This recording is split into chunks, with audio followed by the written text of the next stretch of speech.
नमस्कार. मी प्राध्यापक प्रभाकर गणपतराव जाधव, राज्यशास्त्र विभाग प्रमुख, लाल बहादूर शास्त्री महाविद्यालय, धर्माबाद.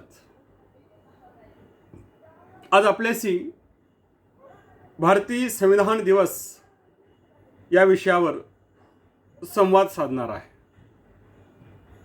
संविधान म्हणजे काय?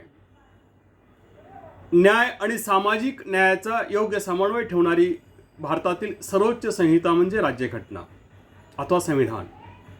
संविधान म्हणजे स्वतंत्र राष्ट्राने आपल्या देशात कायद्याने स्थापन केलेल्या संस्था, त्यांची ध्येयधोरणे, कार्यक्षमता आणि मर्यादा निश्चित करणारी देशाच्या सर्वोच्च स्थानी असलेली राष्ट्रसंहिता असते.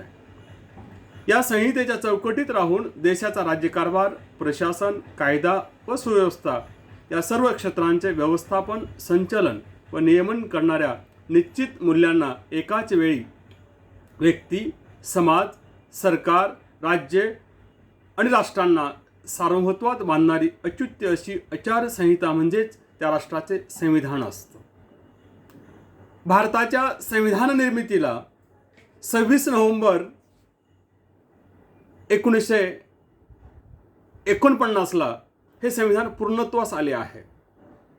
या संविधानाच्या पूर्णत्वास आता 2023 साली एकूण 74 वर्षे पूर्ण झाली आहेत.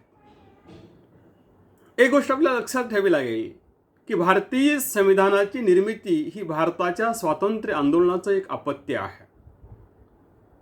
ब्रिटिशांनी जो राज्यकारभार इथे केलेला आहे, या राज्यकारभारातून ब्रिटिशांनी ज्या काही आधुनिक विचार परंपरा, काही इंग्रजी वैचारिक वारसा इथे जोपासलेला आहे, ज्या राजकीय परंपरा इथे त्यांनी आणलेल्या होत्या, त्या परंपरेतून भारतीय स्वातंत्र्य आंदोलनाची सुरुवात झालेली आहे. एकंदरीत जर आम्ही भारताच्या संविधानाची जडणघडण पाहिली तर ती साधारणतः 1857च्या उठावापासून ती आपल्याला पाहावी लागेल.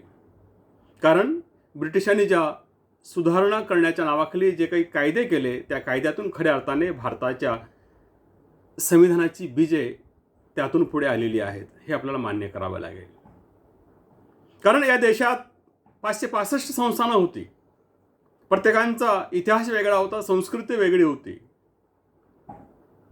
आणि स्वातंत्र्यानंतर हे सर्व एकत्र बांधायचं आहे. राष्ट्र म्हणून बांधत असताना या सर्व विभागामध्ये एकात्मता असणं गरजेचं आहे, राष्ट्रीय ऐक्य असणं गरजेचं आहे. आणि हे कशानं बांधता येईल हा विचार मात्र स्वातंत्र्य आंदोलनाच्या प्रारंभापासूनच भारतामध्ये अधिक मोठ्या प्रमाणामध्ये होत होता.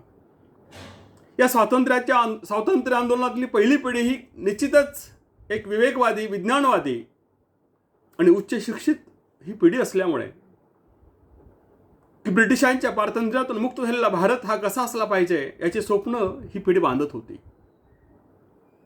आणि ती बांधत असताना जगभरांच्या राजकीय व्यवस्थांचा अभ्यासही पुढे होता, चालू होता. आणि इकडून तिकडून घिसटघाईने कुठलेही धोरण न घेता की एकंदरीत जागतिक परिस्थिती लक्षात घेऊन भारताच्या सामाजिक, राजकीय आणि धार्मिक बांधिलकीशी कोणती मूल्ये ही अधिक अनुकूल असणार आहेत, अशा अनुकूल मूल्यांच्या बाजूने भारताच्या संविधानाची निर्मिती झाली पाहिजे, हा विचार डोक्यात घेऊन भारताच्या स्वातंत्र्य आंदोलनाची जी काही कार्यप्रवणता होती ती वेगाने पुढे वाढत होती.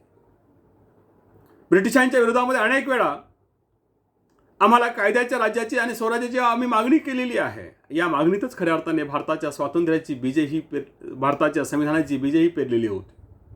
खरं पाहता या संविधानाचा मूलभूत पाया जो आहे तो जर पाया आम्ही विचारात घेतला तर साधारणतः स्वतंत्र भारतासाठी एक राज्यघटना असावी आणि ती घटना तयार करून या देशाचं राज्यकारभार चालवलं जावं अशी कल्पना 1934 साली काँग्रेसच्या व्यासपीठावरून पुढे आलेली आहे.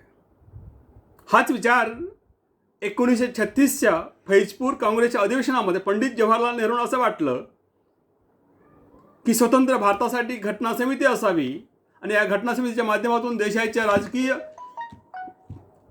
परिस्थितीचा सखोल एक संहिता असावी आणि यासाठी राज्यघटना निर्माण केली पाहिजे ही भूमिका घेऊन फैजपूर अधिवेशनामध्ये याबाबत जनजागृती करण्याचा एक ठराव पुढे आला आणि काँग्रेसने घटना समितीच्या माध्यमातून घटना निर्माण केली पाहिजे ही भूमिका पुढे घेतलेली आहे. त्याच धर्तीवर अनेक वेळा याबाबत चर्चा झाली. 1942 साली ब्रिटिशांनी भारतीयांच्या मागण्या लक्षात घेता क्रिप्स मिशन योजना लागू केली आणि या क्रिप्स मिशनच्या माध्यमातून भारतामध्ये राज्यघटनेची निर्मिती झाली पाहिजे हा विचार पुढे आला. खरं पाहता तत्कालीन परिस्थिती ही भारताला स्वातंत्र्य देण्याबाबत आणि भारतामध्ये स्वतंत्र राज्यघटना निर्माण करण्याबाबत ही परिस्थिती अनुकूल नाही. अशा वातावरणात सुद्धा भारतीयांची मागणी ही अधिक जोर धरत आहे. कारण ब्रिटिशांनी इथे साम्राज्य निर्माण करत असताना फोडा आणि झोडा या नीतीतून राज्यकारभार केलेला होता. त्यातून येथील हिंदू आणि मुस्लिम यांच्यामध्ये परम असमानतेचं एक मतभेद निर्माण झालेले होते आणि या मतभेदाचं कारण असं होतं की आम्हाला लवकरात लवकर स्वातंत्र्य मिळणार नाही आणि स्वतंत्र राज्यव्यवस्था चालवणारी राज्यघटना मिळणार नाही अशी परिस्थिती निर्माण झालेली होती. ही परिस्थिती एवढी टोकाला गेलेली होती आणि या टोकाचं साम्य साधण्यासाठी क्रिप्स योजनेने 1942 साली नियुक्त केलेल्या क्रिप्स योजनेने काही दुवा साधला आणि या दुव्यातून त्यांनी असं भारताला आव्हानित केलं की स्वतःसाठी घटनात्मक योजना तयार करण्याची जबाबदारी भारतीयांचीच असून भारतीयांच्या सामाजिक आर्थिक राजकीय धोरणावरती आधारित असली पाहिजे. तरच खऱ्या अर्थाने स्वतंत्र भारताचं राजकीय व्यवस्था अधिक पक्की बांधली जाऊ शकते. आणि तशी शिफारस केल्यामुळे पुढे ब्रिटिशांनी 1956ला कॅबिनेट मिशनची स्थापना केली आणि या कॅबिनेट मिशनने समग्र भारताची परिस्थिती डोळ्यासमोर ठेवून खरोखर भारतामध्ये राज्यघटनेची निर्मिती करता येऊ शकते का, त्यासाठी काय केलं पाहिजे याबाबतचा अभ्यास केला. आणि या कॅबिनेट मिशनने ही परिस्थिती अभ्यासत असताना मुस्लिम लीग आणि काँग्रेसला जवळ घेऊन त्यांच्या समन्वय साधून की यासाठी भारतामध्ये एक घटना समिती असावी आणि या घटना समितीच्या माध्यमातून भारताची राज्यघटना निर्माण झाली पाहिजे ही भूमिका घेतली. त्यानंतर मग जुलै 1946 साली घटना समितीसाठी 389 सदस्य नियुक्त करण्याचे निश्चित झाले. त्यापैकी 296 सदस्य हे प्रांताचे असतील आणि 93 सदस्य हे संस्थानिकांचे असतील आणि या दोघांचे मिळून 389 सदस्य हे घटना समितीमध्ये असतील अशी एक निश्चिती करण्यात आली. प्रश्न पडला मग या समितीतल्या सदस्यांची निवड कशी करायची, कारण त्यावेळी पुरवठ मताधिकाऱ्याने करायची का नियुक्त करायची असा एक प्रश्न पडला. कारण तत्कालीन परिस्थिती ही लक्षात घेता प्रौढ मताधिकारातून घटना समितीची निवड करणे हे अत्यंत किचकट काम होत आहे. त्यावेळी दर 10 लाख लोकसंख्येच्या पाठीमागे ज्या राज्यामध्ये प्रमुख जाती अधिक आहेत त्या जातीपैकी प्रतिनिधींची निवड केली पाहिजे असा एक विचार पुढे आला आणि मग या सदस्यांची निवड प्रक्रिया ही पूर्ण झालेली आहे. जुलै 1946ला भारताच्या घटना समितीची निवडणूक झाली आणि या निवडणुकीमध्ये 389 पैकी 212 जागा काँग्रेसने जिंकल्या, 73 जागा मुस्लिम लीगला आल्या, 11 जागा इतर पक्षांना आल्या आणि त्यामध्ये 93 संस्थानिकाची ज्या जागा होत्या त्या निवडणूक झाल्या नाही आहेत. मग शेवटी एकंदरीत भारतीयांना अपेक्षित असलेल्या घटना समितीची निवड प्रक्रिया पूर्ण झाली, सदस्यांची निवड झाली. पण त्याच दरम्यान एकीकडे घटना समिती बांधली जात होती तर दुसरीकडे हिंदुस्थानची फाळणी होत होती. मुस्लिम लीगने पाकिस्तानच्या निर्मितीचा आग्रह धरला होता. त्यामुळे भारताचं विभाजन आता हे अखेर पूर्ण होत आलेलं होतं आणि अशाच वेळी एकीकडे घटना समितीची निर्मिती तर दुसरीकडे भारताचं विभाजन या दोन्ही गोष्टी असताना स्वतंत्र भारताच्या राज्यघटनेची निर्मिती कशी करावी हा एक महत्त्वाचा प्रश्न होता. आणि त्याच धोरणातून काही असो की स्वतंत्र भारतासाठी घटना समितीच्या माध्यमातूनच भारताच्या संविधानाची निर्मिती झाली पाहिजे हा विचार घेऊन पुढे चालत असताना घटना समिती गठीत झाली आणि गठीत झाल्यानंतर घटना समितीची पहिली बैठक 9 डिसेंबर 1946ला तत्कालीन घटना समितीतील सदस्य डॉक्टर सच्चिदानंद सिन्हा यांच्या अध्यक्षतेखाली पार पडली. या बैठकीला 207 सदस्य उपस्थित होत आहे. या बैठकीमध्ये मुस्लिम लीगने बहिष्कार घातला आणि लगेच दुसरी मीटिंग ही 11 डिसेंबर 1946ला संपन्न झाली आणि या दुसऱ्या मीटिंगमध्ये घटना समितीचे स्थायी अध्यक्ष म्हणून डॉक्टर राजेंद्र प्रसाद यांची नियुक्ती झाली. साधारणतः 9 डिसेंबर ते 23 डिसेंबर 1946 दरम्यान घटना समितीच्या वेगळ्या बैठका झाल्या आणि या बैठकामध्ये एकंदरीत 22 समित्यांची निर्मिती करण्यात आली आणि याच वेळी घटना समितीचं काम पाहण्यासाठी BN राव यांची सल्लागारपदी नियुक्ती करण्यात आली. आणि या BN राव यांनी संपूर्ण समित्याच्या कार्यपद्धतीवर लक्ष ठेवावं आणि त्यांचा अहवाल तयार करून संविधानाचा एक कच्चा मसुदा तयार केला पाहिजे ही भूमिका घेऊन BN रावांनी भारतीय संविधानाच्या कामाला सुरुवात केलेली आहे. हे लक्षात घेता BN राव यांनी या सर्व समित्यांचा अहवाल एकत्र करून 30 एप्रिल 1947ला भारतीय संविधानाचा कच्चा मसुदा घटना समितीला सादर केला. आणि एकीकडे घटना समितीमध्ये संविधानाचा कच्चा मसुदा सादर झाल्यानंतर त्यावर चर्चा होत होती, तर दुसरीकडे भारताच्या स्वातंत्र्याची तयारी चालू होती. खरं आता कच्चा मसुदा तयार झाला आहे, त्यावर चर्चा व्हायची होती. हा कच्चा मसुदा पक्क्या मसुद्यात रूपांतरित करायचा होता. त्याच दरम्यान भारताच्या विभाजनामुळे घटना समितीतील अनेक सदस्यांचं सदस्यत्व हे रद्द झालेलं होतं. विशेष म्हणजे या रद्द झालेल्या सदस्यामध्ये डॉक्टर बाबासाहेब आंबेडकर यांचाही सहभाग होता. मग प्रश्न असा पडला की घटना समिती ही खऱ्या अर्थाने काँग्रेसचीच वर्चस्व असलेली समिती आहे का? निश्चित एक गोष्ट आपल्याला इथे लक्षात घेतली पाहिजे की घटना समितीवर काँग्रेसचं वर्चस्व होतं, पण तत्कालीन काँग्रेस ही एक चळवळ होती आणि चळवळ असल्यामुळे या काँग्रेसमध्ये अनेक विचारधारेंच्या लोकांचा सहभाग होता आणि काँग्रेसने अनेक विचारधारा असलेल्या लोकांना सहभाग घेत, कारण राज्यस्तरावरल्या कोणत्याही पुढाकाऱ्यांना संधी न देता राष्ट्रीय स्तरावर जे काही पुढारी आहेत त्या राष्ट्रीयत्वाला अर्थ देण्यासाठी काँग्रेसने गैर काँग्रेसी लोकांचा सुद्धा या घटना समितीमध्ये सहभाग असला पाहिजे हा आग्रह धरला. त्यातूनच घटना समितीमध्ये अनेक लोक सहभागी झाली. Pandit Kunzru, NG Ayyangar, barrister Jayakar, KM Munshi, doctor Ambedkar यासारखी अनेक विद्वान सदस्य सुद्धा या घटना समितीमध्ये समाविष्ट झालेली होती. मग प्रश्न असा पडतोय की एकीकडे देशाचं स्वातंत्र्य आणि दुसरीकडे घटना समितीच्या पक्का मसुदा या दोन गोष्टी एकाच वेळी असताना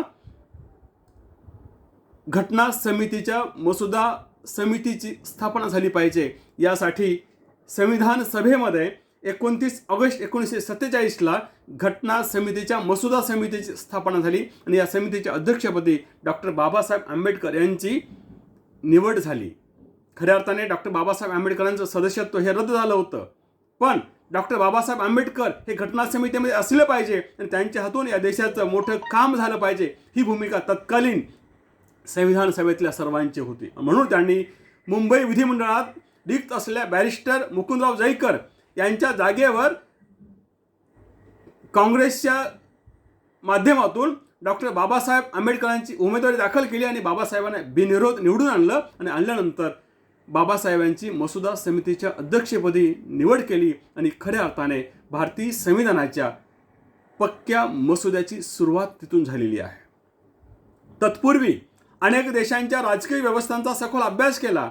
तेथील चांगली मूल्ये आमच्या भारतीय समाजामध्ये कसे लागू होतील त्या संदर्भातला विचार झाला आणि त्या मूल्यांचं बीजारोपण या वेगवेगळ्या समितीने केलं होतं आणि तशा प्रकारचा मसुदाही BN राव म्हणजे घटनेचे सल्लागार जे होते BN राव यांनी तयार केला होता. जो कच्चा मसुदा होता या कच्च्या मसुद्याचं रूपांतर पक्क्या मसुद्यात करण्याची जबाबदारी डॉक्टर बाबासाहेबांवर आलेली होती आणि बाबासाहेबांनी हा सर्व मसुदा तयार केला आणि मसुदा तयार केल्यानंतर 1948ला तो घटना समितीपुढे ठेवला.